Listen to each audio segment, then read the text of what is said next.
His mind overwhelmed with grief. Seeing Arjuna full of compassion and very sorrowful, his eyes brimming with tears, Madhusudana Krishna spoke the following words. Sri Bhagavan said, "My dear Arjuna, how have these impurities come upon you? They are not at all befitting a man who knows the progressive values of life. They do not lead to higher planets, but to infamy. O son of Pritha, do not yield to this degrading impotence. It does not become you.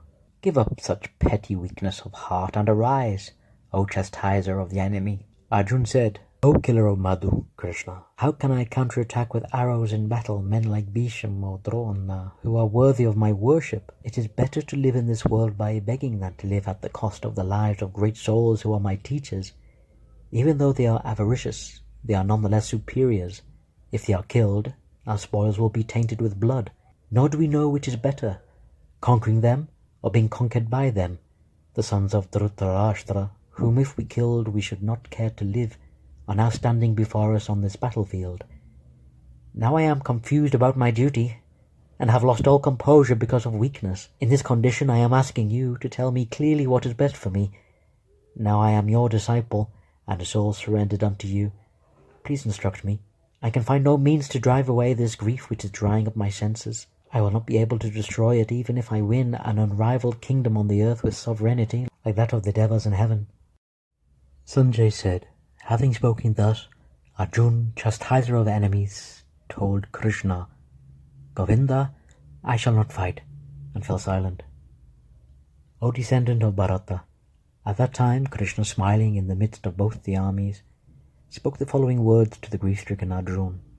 The Blessed Lord said, "While speaking learned words, you are mourning for what is not worthy of grief. Those who are wise lament neither for the living nor the dead. Never was there a time when I did not exist, nor you, nor all these kings, nor in the future shall any of us cease to be. As the embodied soul continually passes in the body, from boyhood to youth to old age, the soul similarly passes into another body at death. The self-realized soul is not bewildered by such a change. O son of Kunti, the non-permanent appearance of happiness and distress, and their disappearance in due course, are like the appearance and disappearance of winter and summer seasons.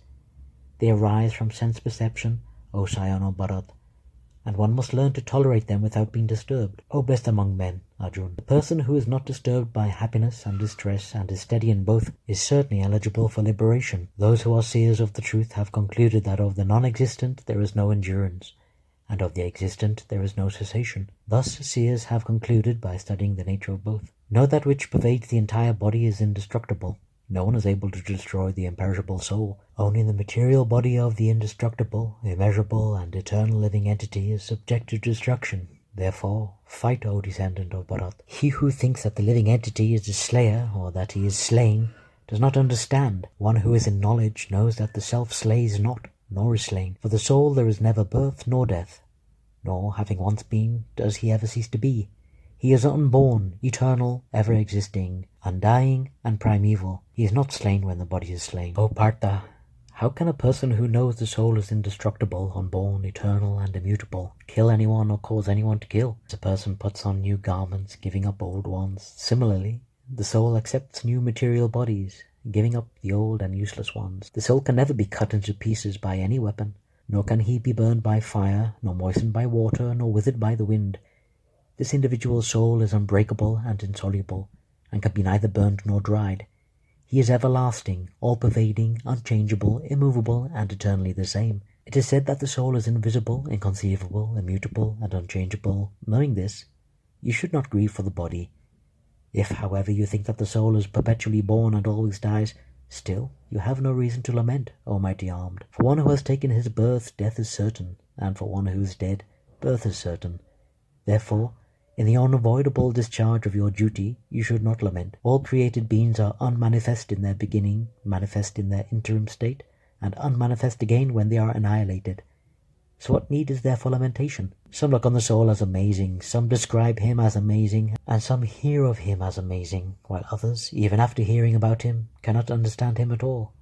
O descendant of Bharata, he who dwells in the body is eternal and can never be slain.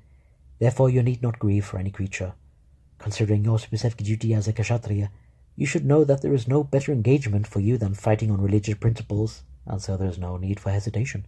O Partha, happy are the Kshatriyas to whom such fighting opportunities come unsought, opening for them the doors of the heavenly planets. If, however, you do not fight this religious war, then you will certainly incur sins for neglecting your duties and thus lose your reputation as a fighter.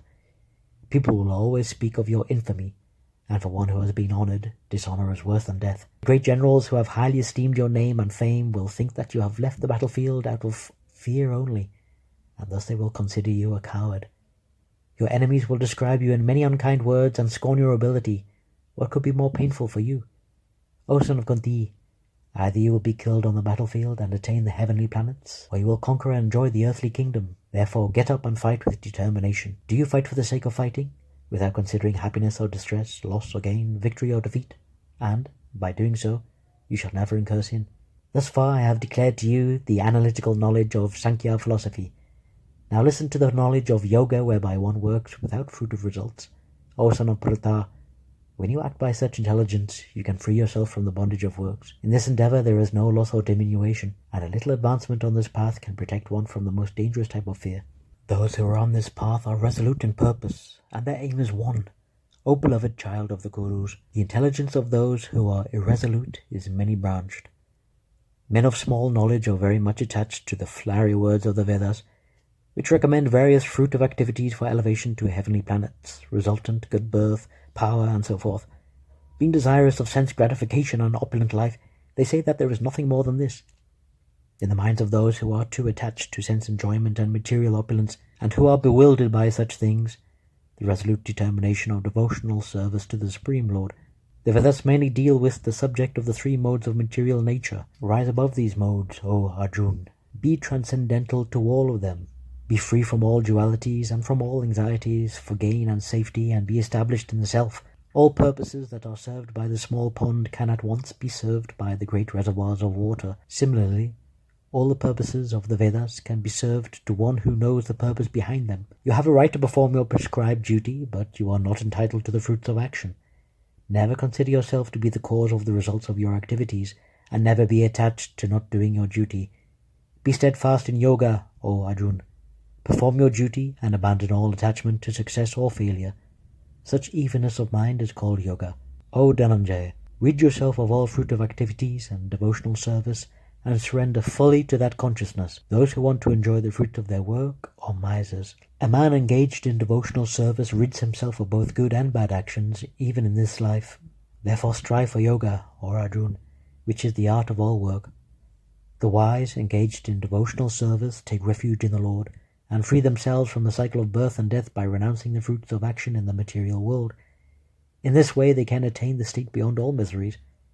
When your intelligence has passed out of the dense forest of delusion, you shall become indifferent to all that has been heard and all that is to be heard. When your mind is no longer disturbed by the flowery language of the Vedas, and when it remains fixed in the trance of self-realization, then you will have attained the divine consciousness. Arjun said, what are the symptoms of one whose consciousness is thus merged in transcendence? How does he speak, and what is his language? How does he sit, and how does he walk? The Blessed Lord said, O Partha, when a man gives up all varieties of sense desire which arise from mental concoction, and when his mind finds satisfaction in the self alone, then he is said to be in pure transcendental consciousness.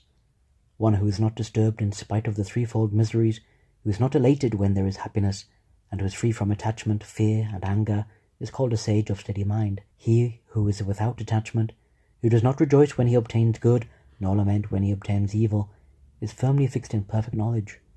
One who is able to withdraw his senses from sense objects, as the tortoise draws his limbs within his shell, to be understood as truly situated in knowledge.